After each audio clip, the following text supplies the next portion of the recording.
নমস্কার বন্ধুরা, কেমন আছেন সবাই? আশা করছি সবাই খুব ভালো আছেন।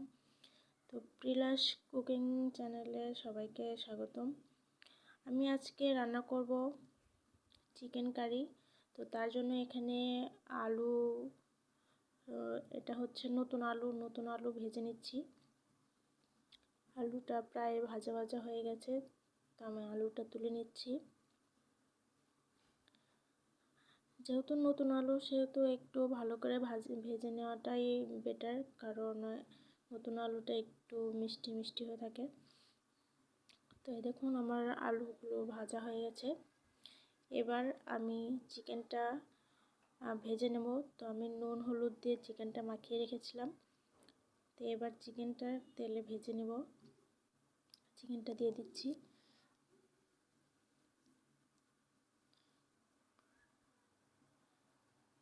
চিকেনগুলো যেহেতু এটা হচ্ছে ব্রয়লার মুরগি, তো সেহেতু এটা একটু তেলে ভালো করে ভেজে নিলে তো মানে চিকেনের টেস্টটা ভালো আসে আর কি। তো দেখুন আমি চিকেনটা ভালো করে ভেজে নিচ্ছি। এই যে চিকেনটা আমার ভাজা হয়ে গেছে। তো এবার আমি তরকারির জন্য ফোড়নটা দিয়ে দেব।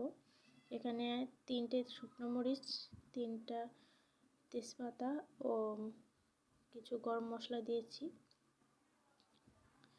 আমি ওই চিকেন ভাজা তেলেই এই ফোড়নের তেজপাতা মরিচ এগুলো দিয়েছি। তো ওটা ভাজা ভাজা হয়ে গেলে এবার আমি পেঁয়াজগুলো দিয়ে দিচ্ছি। পেঁয়াজগুলো একটু ভালো করে ভেজে নেব।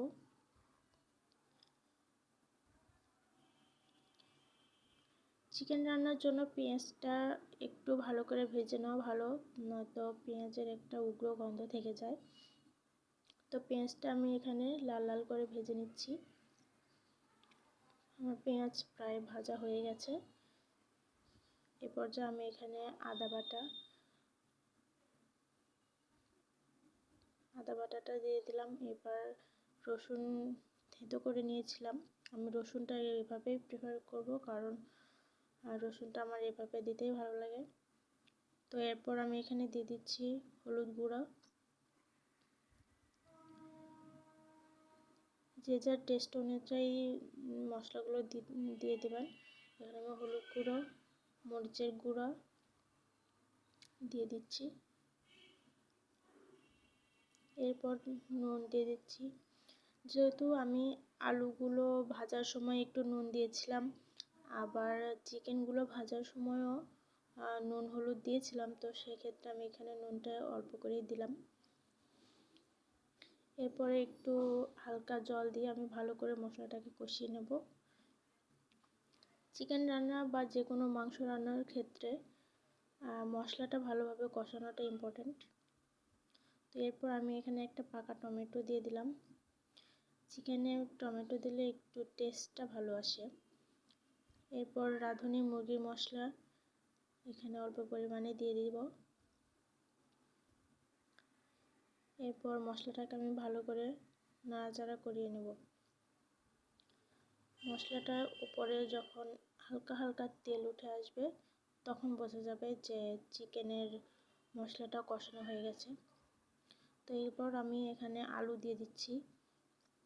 যেহেতু আলুগুলো শুধু ভাজা ছিল, তো এটা যেন একটু ভালোভাবে সেদ্ধ হয়, সেজন্য আমি একটু আগেই আলুগুলো দিয়ে দিলাম। এবার ভালো করে কষিয়ে নেব।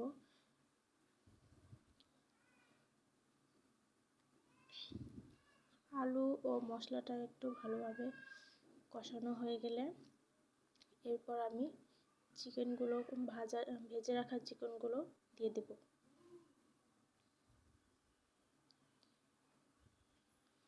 এরপর সবটা ভালো করে মিশিয়ে নেব এবং ভালো করে কষিয়ে নেব। যে কোনো মাংস রান্নাতেই কষানোটা বেশি ইম্পর্ট্যান্ট, কারণ যত ভালোভাবে মাংস কষাবেন তত ভালো টেস্ট আসবে। দেখুন এখানে আমি ভালোভাবে মাংসটাকে কষিয়ে নিচ্ছি। মাংসটা কষানো প্রায় হয়ে গেছে, নিচে লেগে আসতেছে। দেখুন কত সুন্দরভাবে চিকেনটা কষানো হয়ে গেছে, লাল লাল কালার চলে এসছে। আমার চিকেন কষানোটা হয়ে গেছে। তো এরপর আমি এখানে পরিমাণ মতো জল দিয়ে দেব। যেহেতু আমার আলুগুলো একটু সেদ্ধ হতে হবে, তো সেই জন্য আমি একটু ঝোলটা বেশি রেখেছি, যাতে আলুগুলো ভালোভাবে সেদ্ধ হয়। এবার ভালোভাবে জাল করে নেব।